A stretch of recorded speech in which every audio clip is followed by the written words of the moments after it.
Magandang gabi, Collegiate Africans. Welcome back po dito sa ating YouTube channel. Nandito na naman nga po ako si Gandarang inyong Collegiate Africans na maghahatid sa inyo ng mga latest na update and fresh happening single po sa TVJ and Digit Africans. At eto nga, ang atin pong mainit na talakayan ay pumapatungkol po rito sa unang araw ni Tasha bilang after po na ipakilala siya bilang bagong Legit Africans host sa E80. So sobra pong nakakatuwa na talagang mayroon na pong bagong host. And sabi nga, ang alam ko dalawa. Nalala niyo po ba yung MediaCon noon ng TVJ na kung saan sabi po nila ay meron nga pong kinuha ang TVJ na bagong miyembro. So, si Atasha Mulak po pala yun. Grabe yung natin, panghuhula noon, baka ibalik sila Ruby Rodriguez, o di kaya ay si Jimmy Santos, di ba? Pero si Atasha Mulak pala yung tinutukoy po nila. And kung dati pa po nila itong balak, so hindi po nila agad-agad ibinagsak. So, inintay nga lang rin po siguro nila na matapos po si Atasha sa kanyang pag-aaral or for some reasons pa mga ka-OG.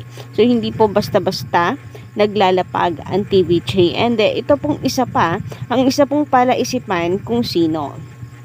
But anyway, ang una nga pong appearance nitong si Atasha na kung saan inabangan ng marami kung saang segment po siya papasok ay talaga naman pong yumanig sa social media.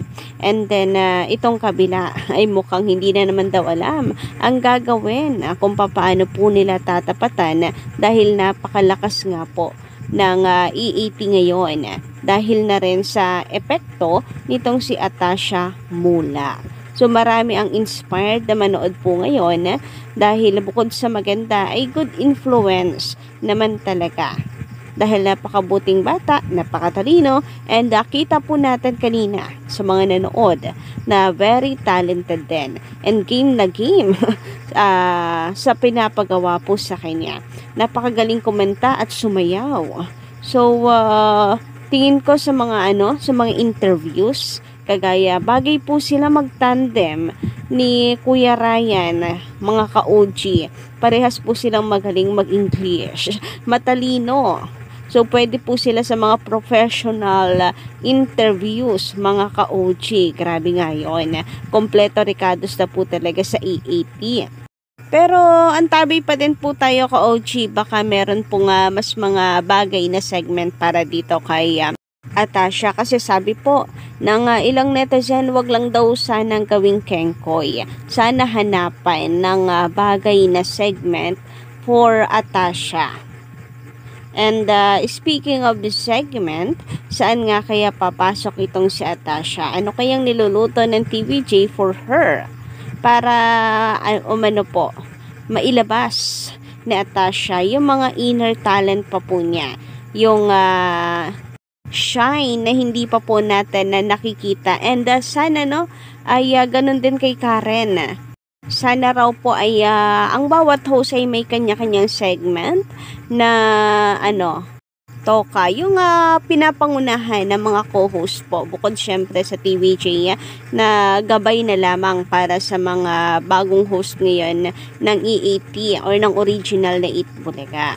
Samantala mga ka-OG, sa mga hindi pa po pala nakaka-subscribe dito sa ating channel na nandito ngayon nakikinig at nakantabay, paki-click na lamang po ng subscribe button dyan sa baba.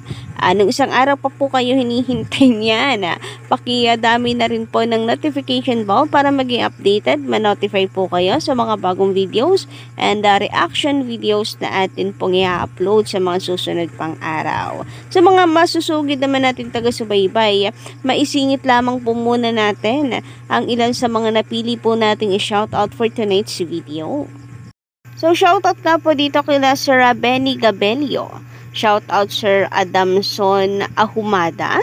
Sabi niya first, shoutout Gandara from Italy. Ayan, thank you so much naman po. At kayo ay talagang nakantabay sa atin. Unang-una po kayo sa mga nagkomento. So, shoutout po sa lahat ng mga nasa Italy rin.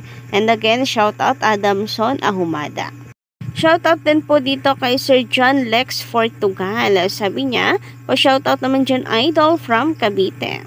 Shoutout din kay Sir Willie Beth Adioso. Miss Good Eve, ang haba naman ng ads. Pero okay lang, basta TVJ Defenders, support ako. Nako, sorry po, no? Kasi yung mga ads po na lumalabas po sa atin, hindi naman tayo namimili niyan. So, hindi po natin alam kung merong masyadong mahaba yung ads. But anyway, thank you so much po sa inyo pong pagsuporta. Lalo na po sa mga hindi nag-i-skip at talagang tuloy po ang pagsuporta sa atin. Thank you so much po. Shoutout din po dito kay Sir Ernesto Habana Jr. Sabi niya, hello po, Miss Gandara. Hi! Hello! Hi! Shoutout ng napakalupet at magandarang gabi naman po dito kay Sir Romeo Ramirez. Good morning kapatid, everyone. Have a blessed day and God bless us all. Shoutout din po dito kay Sir Rico Clau yan. Ayan. Ano pala to, no? Rico yan and Claudine. But anyway, shoutout po pala sa inyo. Nagpapa-shoutout po siya sa atin.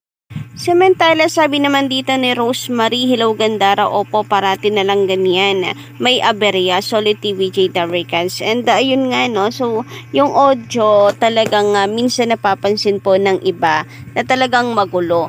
Malay naman po ninyo makarating po sa TVJ ang inyong hinahinggil po sa audio, 'di ba? At kanila pong maayos. About naman sa mga nagsasabi na tape daw po kasi ang Lunes at saka Martes, ay bakit daw ganon? Sabi daw ni Boss Joey, ayaw nila sa tape pero naka-tape naman sila.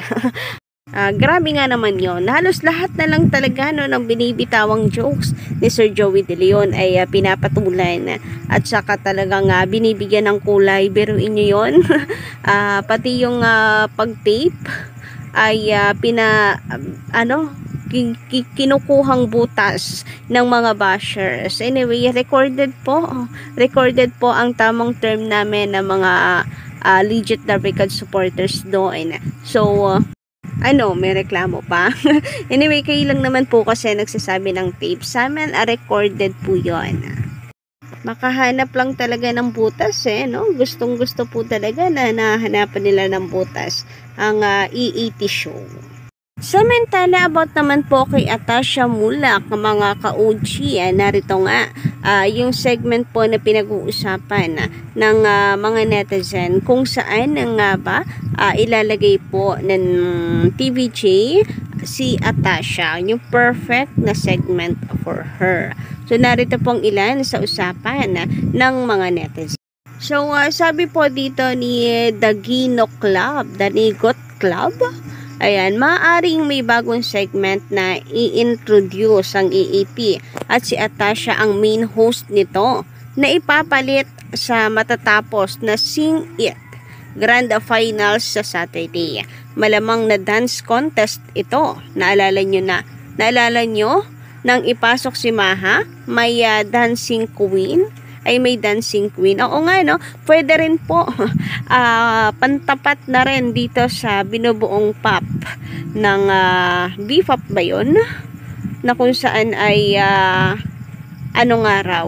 makokopya nito ang original na TVJ made na Sex Bomb and EB Babes. So, pwede rin.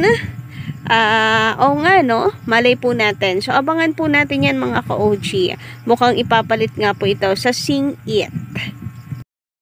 Samantala, ayun naman dito, ganon, mula pa rin po sa kanya kay Dagigot Club. Sabi ni Henyo Master Joey sa babala, may bagong comedy team, Miles and Atasha.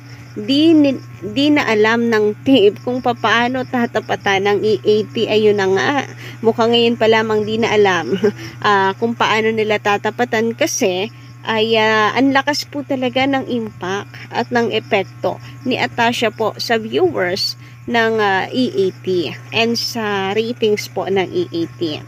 Ito pa, nag-Prinsipe Sedi nung may Mayor Jose. Ngayon, nag-Princess Sara si Cassie nung pumasok si Atasha. Ngayon, yung comedy team naman, hanap na ng ka-team si Cassie. Haha. So, yun lang po muna for tonight's video mga ka-OG. And don't forget to click the subscribe button and notification bell para po sa iba pang mga balita.